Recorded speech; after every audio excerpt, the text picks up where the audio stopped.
Napatunayan ko, alam nyo ba, Ano? na sa tinagal-tagal na nating graduate, ngayon ko na napatunayan ng hindi lahat ng magaganda may utak.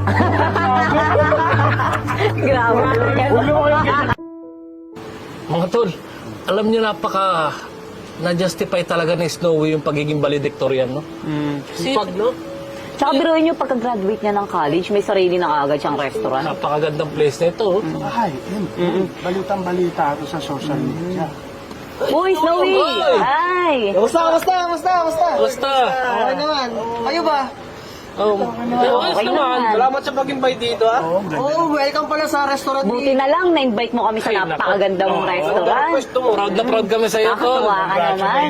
Alam mo ba, Biruin mo, may-ari ka na ng ilang branch yung restaurant nila. Ang katulad nga dami ng sinabi diba? ko kanina, na-justify niya ang pagiging valedictorian natin. Ayos. O, paano? Sige, mga classmate, kukuhanin ko na yung pagkain natin para sa reunion, ha? Sige. Iblis ako lang. Yan ang pinakahihintay ko eh. O, diba? O, kayo naman. Kamusta naman? Kayo? Ay nako, ako ito. Si Bea. Si Bea? Ba't ang tito yan? I-drop out yan, diba? Di ba nga nag-special project? Hi, classmates! Uy, hi! Basta, okay lang. Kayo? Okay lang. Okay naman kami. Ganda mo pa rin ah. Hindi naman. Dito ka ba nagtatrabaho? Kamusta kayo, guys?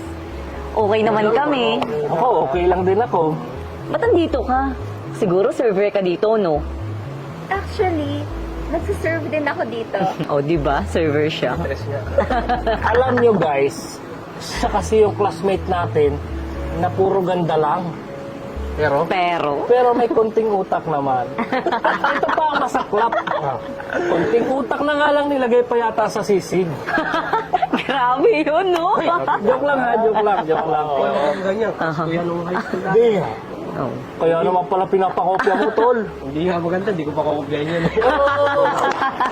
Saka natatandaan ko, siya yung laging tabi ng basuran, di ba? Ropor! Sa Ropor! Malapit sa CR. Ay, malapit sa CR. Saka, kamusta naman yung mga bunot at loros na napadala ko sa'yo? Ang dami Ano na. kayo sa akin? Teka lang, iba tayo guys. iba tayo. Ikaw, Jessie, kamusta naman? Ano pinagkakaabalahan mo ngayon? Eto, meron na akong 3 page. Tapos, nagsusupply kami. All over the world. Wow, amazing. Globally, ah. Ikaw, Ikaw. Ray. Ikaw, Ray. Ikaw. Ano ka? Ito mo naman pormahan natin. Mahilig tayo sa mga clothing. Oh, may 3 lang akong clothing. Lahat yun malakas. Siguro sa'yo bumibili to ng damit si Bea. Alin? Tingnan mo ngayon. Tingnan mo nga akong original. Original ba yan? Parang tela pa lang. Aduda-duda eh. Grabe ka. Grabe talaga to, eh, no? Eh, ikaw. Hindi nyo ba ako napapanood minsan sa TV? Isa na akong celebrity chef. Hindi nyo ba alam? Ito pala yun. Sabi ko Oo. din. Meron akong 5 milyon na Maraming followers. beses to eh. At 3 culinary school na pinapatakbo sa yung base namin. Kahanga-hanga yun. Oo. Sipag nyo, ano? Eh, ikaw, Jeff. Ikaw. Hey, wala lang, simple lang. Katapos ako ng engineer. Tapos, 3 kumpanya lang naman yung minamanage ko. O, diba? Ang Pagtuturo galing. lagi. Grabe. Sakto, Jeffrey. Oh, bakit? Kailangan ko ngayon ng contractor. May bago kasi akong project na restaurant na yun. Oo, props. Pwede ko bang makausap yung amo mo? Baka naman low budget lang yung Hihingi ng discount. Kaya sa'yo, ano, gusto ng discount. Pero kung discount pag-uusapan, off limit tayo dyan, di ko kayang sabayan yung trip mo, Bea. Pero grabe talaga tong si Bea, no? Hanggang reunion ba naman late? Paano kasi? Ang inuuna, puro pagpapaganda at pagme-makeup, di ba? Oo. Tsaka bakit ba dito yan? I-drop out yan, di ba? Reunion ng mga graduates to. Baka naman nakagraduate lang to dahil nag-special project. Grabe. Grabe, no? Ito guys, ito, napatunayan ko. Alam nyo ba Ano? na sa tinagal-tagal na nating graduate, ngayon ko na napatunayan ng hindi lahat ng magaganda may utak. Grabe talaga. Huwag mo kayong ganyan. Ay, nagbibiro lang ako. Gusto ko kaya.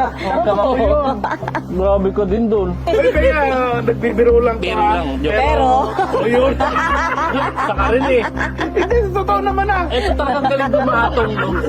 Gasol ka ba? Sabi lang tayo ng totoo, di ba? grabe. Pang-atong din to eh. Grabe talaga kayo. Sobre, no? Ay, mo? Madam Bea, ito na pala yung coat mo. Sa aking driver mo, naghihintay niya sa labas. Oh, thank you so Madam much. Bea?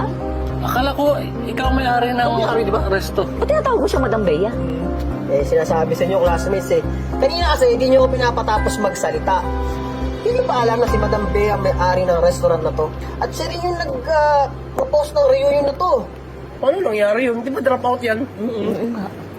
Alam nyo guys, totoo lahat ng sinabi ninyo. Dating nalilate ako, lagi akong absent sa school. Pero I was a working student before. Kaya ganon. And I'm so proud of myself. Kasi kung hindi sa pagiging madiskarte ko, hindi ako makakapagtayo ng ganitong restaurant. Take note mga classmates, 300 restaurant ang hinahawakan niya. Siya ang may-ari. 300? Oo. Sa'yo yung project na inaalok mo sa akin, Oo. pwede tayong pag-usap ulit. Alam nyo, yun nga sana ang plano ko eh. Ikaw sana mag-handle ng pinakamalaking restaurant na bubuksan ko. At ikaw din sana ang magiging executive chef nun.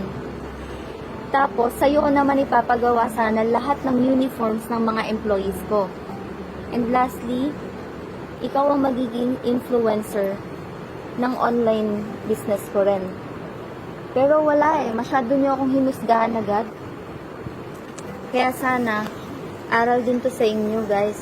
Sana lang, bawas-bawasan natin ang paghuhusga sa tao. Kasi hindi nyo naman alam kung ano yung pinagdaanan ko eh. O siya, sige, enjoy kayo sa food ha. Order lang kayo kung may gusto pa kayo. Si Snowy na bahala sa inyo. May meeting pa kasi ako eh. Bye. Kayo kasi. Kasi, Hindi mo sinabi. lakas ng mga gano'n. Tol, ikaw nga eh. Oh, Nakakasal lang naman ako, hindi ko intention yun. Kayo kasi ang gagaling magsalita. Hindi kasi niya agad sinabi. ewan ko ba dito?